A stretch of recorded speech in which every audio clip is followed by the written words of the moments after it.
Hey everyone, welcome back to the Movie Vault. My name is Rob. We are going to talk about my entire watch list.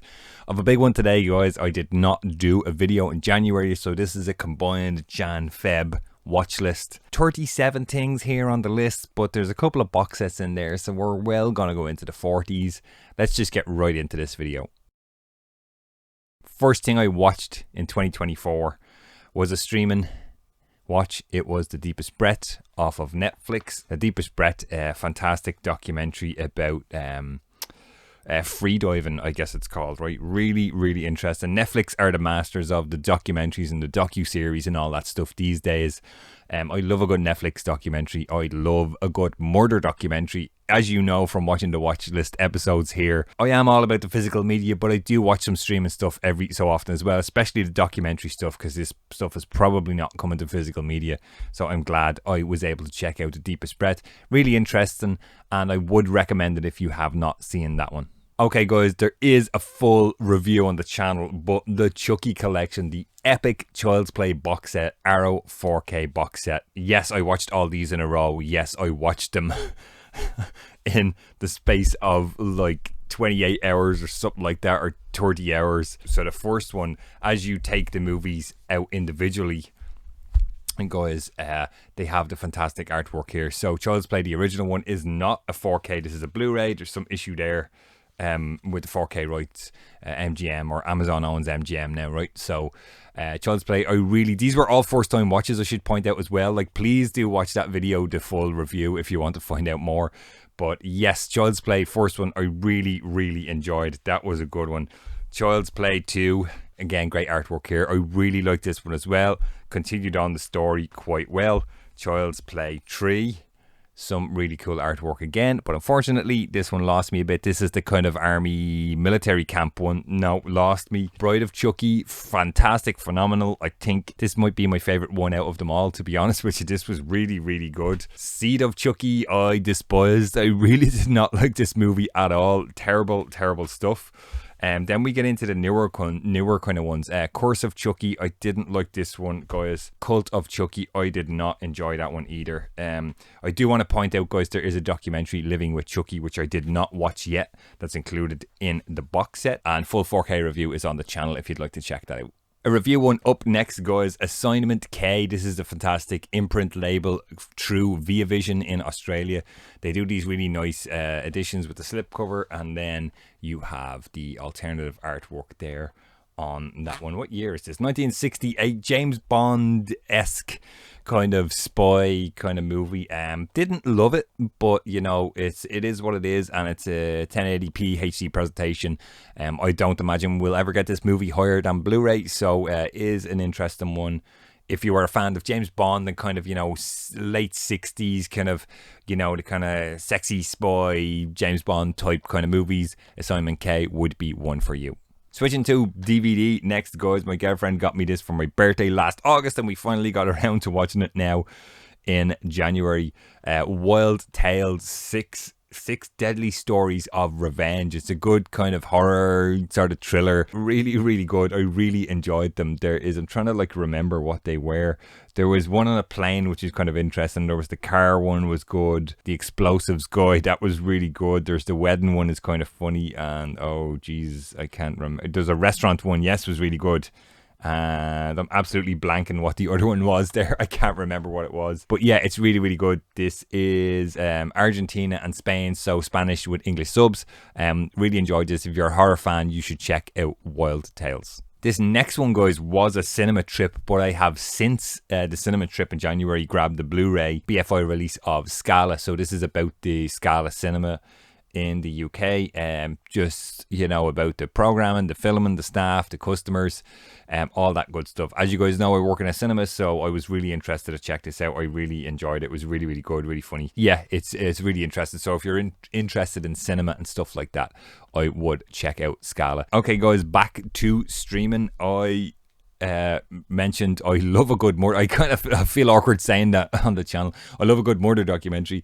On the Channel 4 streaming app, I checked out this documentary called Mortar in the Alps. It's a kind of famous story of a British family who were basically, looks like they were assassinated in the French Alps.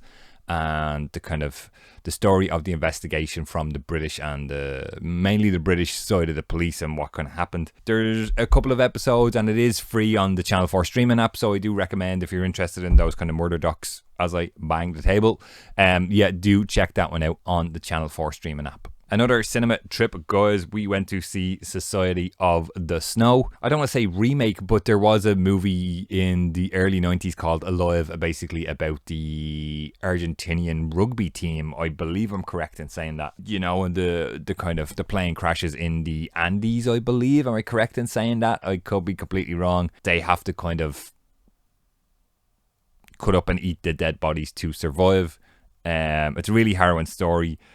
And I did buy the early 90s Alive. I'm looking at it because it's over here on the shelves. We went to see this in the cinema, and then I wanted to revisit the early 90s one because I remember kind of thinking like I remember sort of liking how they done the early 90s one, and I wanted to kind of compare both. I have not gotten around to watching Alive from the early 90s, but Society of the Snow, do recommend, guys. If you're kind of uncomfortable with that kind of stuff, then maybe it wouldn't be one for you, but it is an interesting story and a true life story as well. Another box set up, guys. So Imprint sent me Tales of Adventure Volume 2, Tales of Adventure Collection 2 to review here on the channel, which I did.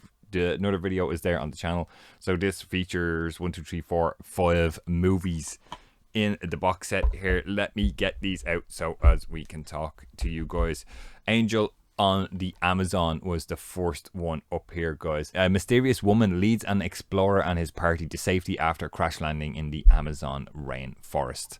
I mean, there's loose kind of descriptions on the back here. In this first disc, if you open, you have reversible sleeve art because this disc contains 2 movies. Daughter of the Jungle is the second one up here, guys. An airplane carrying a pair of police officers escorting gangsters to prison crash lands in the African jungle. They're rescued from an attack by a woman who appears out of nowhere.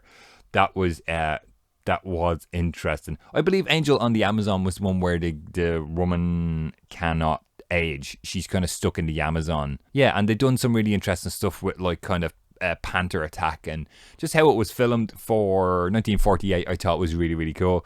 And Daughter of the Jungle 1949 was the second one. Next one up is Fred McMurray and Vera Ralston in Fair Wind to Java. This one was seaman assisted by a native girl goes in search of treasure and troves on a remote volcanic island. Yeah, I'm really getting confused with these now, guys. I apologize. The full review is probably going to reveal which one is which. Next one up, Elizabeth Taylor, Dana Andrews and Peter Finch in Elephant Walk was a really interesting one. I don't know a lot about Elizabeth Taylor, and I have a couple of her movies I've been picking up along the way, and I have another one to watch. I would like to kind of familiarize myself with her work.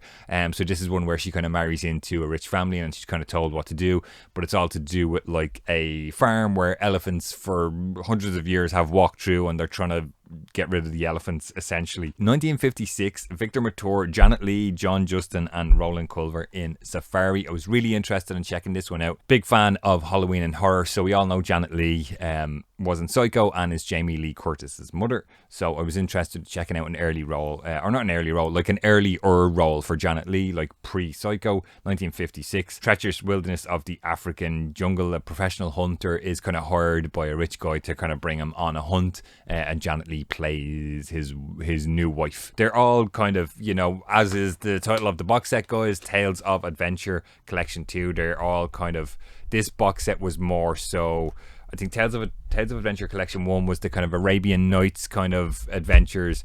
These were all kind of Amazon, jungle kind of adventures with one kind of ship sea treasure one thrown in there. But yeah, full thoughts on all these movies, guys, in my full review video here also on the channel. So next one, guys, was actually a cinema trip, but more on the work side. So where I work, we exclusively have a 35mm print of Poor Things. Here it is here. So when we make up a 35mm print, I have to view that print and make sure everything is okay ahead of the public screenings. And I thought it was interesting. I've never seen a Yorgos Lanthimos movie before, so I thought the kind of world he creates and stuff like that was really, really interesting. Fantastically shot, looks really, really well. Emma Stone is fantastic in there. She just won the Academy Award. She's fantastic, but I thought maybe they overlooked Lily Gladstone a little bit there for Killers of the Flower Moon, but that's a conversation for another video, guys. And Poor Things, yes, I did like it, and it is 18s, and there's a lot of sex scenes and stuff in it, and that's just how his movies are, I guess. So I've been told. As I said, I have not seen them, so I'm not 100% confident commenting on that, but I didn't dislike it. I thought it was really well done and interesting for what it is. So if you're not offended by kind of that stuff, then I would recommend checking out Poor Things. Back to physical media, guys. Arrow 4K US only release. I picked this up on holidays in Barcelona as an imprint. It's the Barbarella 4K edition from Arrow. Again, there is a review here on the channel. Really nice. Lots of cool Arrow stuff in the box set, like, you know, in the hard box set that we always come to expect. Crazy 60s sexy sci-fi is kind of, I think, how I describe Barbarella. 4K looks really good. Yeah, so this was a welcome upgrade from an old DVD here in the collection. But yeah, if you're interested in 60s sexy sci-fi, then Barbarella is one for you. 4K horror, guys. I apologize, there is again a full review video here on the channel, but a movie called High Tension. Now, it has a couple of titles. I believe the French title is called Terre Haute, which is translated to High Tension, but the movie has also been released here in Ireland under the title Switchblade Romance. So this was another welcome upgrade from DVD. I have kept the DVD in the collection, guys, because there is a director's commentary that has not transferred over to this 4K release. But this looks fantastic. Really, really great work from Second Sight Films. Yeah, I believe High Tension is part of the kind of extreme French, was it like a new wave of extreme horror that kind of came in the early 2000s from France. You guys recommended a bunch of other movies that I need to check out as well at some point. So whenever I see those when I'm on the hunt, I will grab those ones. Next one up, guys, another DVD. So this was like a TV movie kind of trilogy, the Red Riding Trilogy. I was very surprised to find this when I was on holidays in Barcelona in January, so I picked this up. It's corrupt cops, essentially, and the three different stories or three different movies are set in 3 different years. So the movie titles are the Red Riding in the Year of Our Lord, 1974, 1980 and 1983. And the 3 kind of stories do end up connecting to each other through the kind of corrupt cops involved in each one. I really, really liked 1980. The middle one was the one I liked. So you have, my God, what is his name? Andrew Garfield is in 1974, the first one. Then you have Paddy Considine in 1980. This was the one I thought was really, really good. And you have, my God, what is his name? David Morrissey, Walking Dead. Fans of The Walking Dead will know he's in this. And Sean Bean is kind of in the first and the third one, I believe. He's not in the middle one. Really, really great stuff, guys. Really interesting. They were on TV, and I remember seeing one of them at the time. If you have a chance, do check them out. If you're interested in a kind of a British detective kind of, you know, that sort of 70s, 80s, early 80s kind of corruption kind of story, then I would recommend the Red Riding Trilogy. Last one for January, guys. I did do a video. This is a movie I've had in my collection for a while. It's the Japanese Blu-ray steelbook of The Hard Way with Michael J. Fox and James Woods. A really funny kind of buddy cop movie. Michael J. Fox plays an actor, and he's trying to get out of the usual kind of roles that he's been doing, and he tries to kind of do this kind of, he wants to do a serious cop movie and kind of shadows James Woods along the way while there's a kind of serial killer out there. Really good buddy cop movie with some good comedy stuff in there. It was a first time watch from the early 90s, I believe. James Woods is James Woods, and Michael J. Fox is always fantastic. So yeah, I do recommend checking out The Hard Way if you get a chance. We are into February now. First one up was a review send from Via Vision. They sent this fantastic limited edition The Gate film collection. You will see there hopefully just about like the lenticular artwork. First time watch for me as a horror fan. The Gate, the first one, was really, really cool. Features a young Stephen Dorff in there. Fantastic stuff. The artwork on the back isn't as neither of the movie. Neither of the movies. I don't really know what's going on there. They come with really nice art cards as well. Like full review again, guys, is on the channel. And the Gate 2 I didn't really think much of. I guess they used the kind of Stephen Dorff's friend from the first movie. They bring him kind of back for the second one. Wasn't a huge fan of the second one, but good practical effects in there. You know, good 80s practical effects. Right, late 80s and 1990. 87 and 90 are the two dates. The Gate, definitely thumbs up, recommend. The Gate 2, could pass it, but again, nice to see these things as a first time watch as a horror fan. Back to the cinema for another trip. We went to see The Zone of Interest.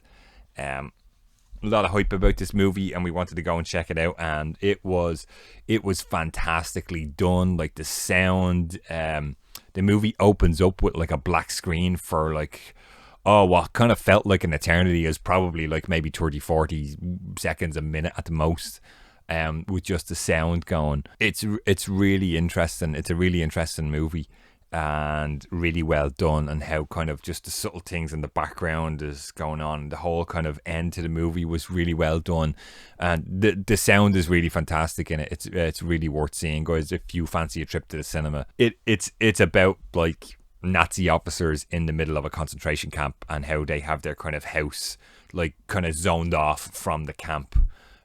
So if that's something you're kind of not interested in or you don't want to see, then maybe you should pass this one up. But it is really well done, from the director Jonathan Glazer, who did Under the Skin, Scarlett Johansson. So if you guys are fans of that, completely different type of movie, but I would recommend checking it out if you are okay with that kind of content. A revisit, guys, on the next one. We went back to rewatch The Whale. I have this 4K media book here. My girlfriend never saw The Whale, so we went back to watch. We checked out the Blu-ray. I love this movie. I thought it was fantastic. I'm really annoyed I didn't get to see it in the cinema. I think I said that in my review here on the channel. Brendan Fraser is phenomenal, and well-deserved Oscar for him in this one. Yeah, really like it, and if you haven't seen it, I would recommend checking out The Whale as well. Korean cinema next, guys. My girlfriend bought me this Blu-ray, I think back for my birthday as well, back in August, or was it Christmas? I don't know. She can tell me in the comments down below. I've forgotten. I apologize. This is a really, really good one, The Handmaiden. I really enjoyed this. This was so good. Park Chan-wook, I have really started to like his stuff. He done Decision to Leave, and we got that on Blu-ray as well. Watched that. It was really, really cool. And I think I put out on social media, like, I'm really liking Park Chan-wook's kind of movies. Any recommendations? So a lot of you guys said Old Boy, and I do have it in the Vengeance trilogy, and I have not watched it yet. But we watched The Handmaiden, and this was brilliant. I really liked it. I liked the twists and turns, really cleverly done. Yeah, really, really good stuff, guys. Please, like, you know, for so many years I was put off subtitled movies because I didn't just you know, I didn't want to deal with the trying to read the subtitles, and there is like this whole other world of cinema out there once you get past the subtitle issue. Yeah, and The Handmaiden is definitely one I would recommend. Another review one, guys. I apologize again, the full review is here on the channel. Via Vision sent me the limited edition set of Roadhouse with Patrick Swayze. There he is, lenticular cover once again, lots of art cards. My god, how like have I never seen this movie from 1989, Roadhouse? I think there's a joke on one of the extras which I say in the review that they could have just called this movie Men Fighting, because every little kind of disagreement is resolved in a fight. Swayze's in there. Terry Funk is in there. Wrestling fans, I'm a wrestling fan since I was a kid, so you know, Terry Funk is in there. Really, really cool. Yeah, it's really interesting. Yeah, if you love a good 80s action movie, I would recommend Roadhouse as well for you guys. Streaming watch up next, guys. First time watch. I really enjoyed this movie. I apologize, I don't know who the director is, but it's The Talented Mr. Ripley with Matt Damon, Jude Law and Gwyneth Paltrow. Oh my god, I mean, I've heard of this movie and I don't know why I've never seen it. Didn't even know what it was about. My girlfriend suggested one, like, hey, let's watch this on streaming, and we checked it out, and it was really, really good, and the twists and turns, and it's a good murder story as well. So, you know, you guys know you guys know I'm in then. I'm interested. So, yes, I would recommend The Talented Mr. Ripley. If you have not seen it, please do check that one out as well. Okay, so we actually, like, I believe we immediately followed The Talented Mr. Ripley with the documentary The Greatest Night in Pop. So the recording of the We Are the World kind of song, as kind of orchestrated by Lionel Richie. Really interesting, really cool to hear from all these artists and what they kind of thought and how people kind of felt they weren't included a lot. And then, you know, you have Michael Jackson, who's in the studio like doing all the work, and all these other guys are at like an award ceremony. Super interesting. Just because I know the song from when I was a kid, so it's interesting to hear the backstories of that one. And as I mentioned at the kickoff of this video, I love a good documentary. Double cinema trip, guys, up next then. We finally got to see the Ironclaw. My God, what a movie. Absolutely loved it. I am a big wrestling fan since I was a kid. Was dying to see this. So we went to see it on opening weekend. The cast is phenomenal in this, guys. They're really, really great. And I could let the kind of wrestling inaccuracies slide. I've been a big fan of wrestling since I was a kid, and I know a little bit of the true story of the Von Erichs, and I have a couple of documentaries on them here. I'm looking over this way because all my wrestling stuff is over kind of this side of the room. Yeah, there's some inaccuracies in there, and they completely left one of the brothers out of the story altogether. There was another death, in the family, but it was really well done, and yeah, highly recommend if you're a fan of wrestling. You have to check out the Ironclaw. So we followed up the Ironclaw with a double bill, guys. We went to see American Fiction. Really funny. I really liked this. This was really cool. Yeah, about the writer who's, kind of writing these books, and they're kind of saying he's not black enough, with the books and the way he writes, and he kind of completely makes up this crazy idea for a book. And kind of implies he's on the run for Mortar, and this book becomes the greatest thing ever. It's really funny, and it's also about what's going on in his like everyday life as well, family struggles and stuff like that. So yeah, if that sounds like something you're interested in, like, I would recommend American Fiction. I really did like that one as well. We're gonna round up the January-February watch list with 2 physical media watches. I picked this one up in Spain on Blu-ray. It's probably not an official release, as is the case sometimes, but it's the original Super Mario Brothers movie. My God, I have not seen this movie since I was a kid. It's terrible, but terrible in a really, really good way. Bob Hoskins, John Leguizamo, I hope that's correct, Dennis Hopper, and oh my God, Samantha Mattis. Fisher Stevens is in there as well, Fiona Shaw. Jesus, like, the cast is crazy on this one. There's some really cool artwork on the back of this. I mean, guys, this was in DTS HD 5.1. It looks great on Blu-ray. I know there's a 4K out there in the world now, but it's a terrible movie. But sometimes it's really cool to go back and kind of revisit these from your childhood and kind of see what you think. It's terrible, but I did have fun watching Super Mario Brothers. And last but not least, guys, 4K. I did review this on the channel. I was not overly impressed with the 4K. This is The Hunt for Red October. I have known about this film for years. Never saw the entire thing. Sean Connery, Alec Baldwin. So it's the Jack Ryan film series. There's a pretty good cast in this as well. Scott Glenn, James Earl Jones, Stellan Skarsgård, Sam Neill, Basil Poledouris, who done the score for Conan, which has been reviewed already on the channel here, guys. I like the idea of the movie. I believe I said in the review, I just felt it went too long. It was too long. Nobody does a good Russian accent, and like, yeah. That's kind of, director of photography Jan de Bont, and directed by John McTiernan.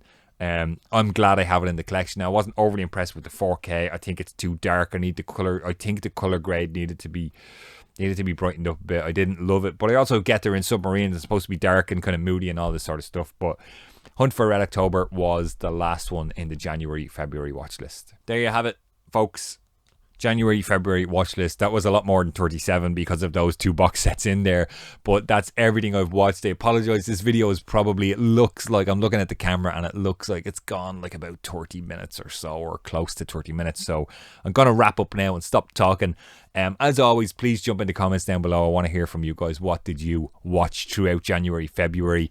Have you watched anything I've watched? Do you agree? Do you disagree with me? I already know there's some through some videos I've put out in the last couple of weeks, there will be some controversial dislikes in my March watch list when I do that video, so please stay tuned for that, guys. Don't forget to go back and check out all the previous episodes if you are looking for movie recommendations, or ones to avoid as well, for that matter.